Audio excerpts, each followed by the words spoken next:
Pronunciation ক্লাসের আজকে আমাদের 6টি শব্দার্থ থাকবে। এই শব্দের সঠিক উচ্চারণ আমরা আজকে শিখব।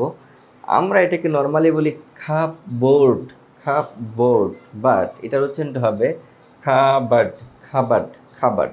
ব্রিটিশটা যেহেতু আরের উচ্চারণ করে না, এখানে কাবার্ড হবে না, হবে খাবার্ড, এই যে লাইক খাবার্ড। তারপর আমরা এটাকে বলি ডেফিনেটলি, ডেফিনেটলি, ডেফিনেটলি, এটা এভাবে বলি, বাট এটার উচ্চারণটা হবে জাস্ট ডেফিনেটলি, ডেফিনেটলি, ডেফিনেটলি।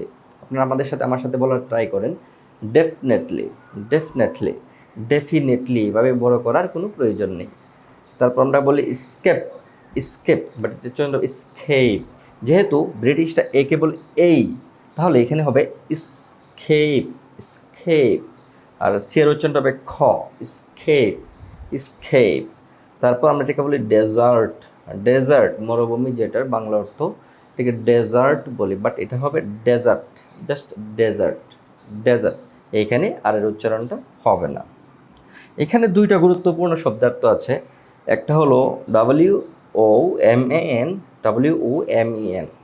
তো এইখানে হবে ওমেন, ওমেন, যার অর্থ একজন, মানে মহিলা, একজন, বাট এটা হবে উমেন, বাট এটা হবে উইমেন, উইমেন। উইমেন মানে হলো এম এর সাথে যখন ই থাকে তখন বুঝতে হবে যে অনেকজন মহিলাকে একসাথে বলে উইমেন, উইমেন। আর এটার উচ্চারণটা হবে ওমেন। তো আশা করি আজকের এই ক্লাসে আপনারা খুব সুন্দর করে এই 6টি শব্দার্থ কীভাবে উচ্চারণ করতে হয় আপনারা শিখতে পেরেছেন।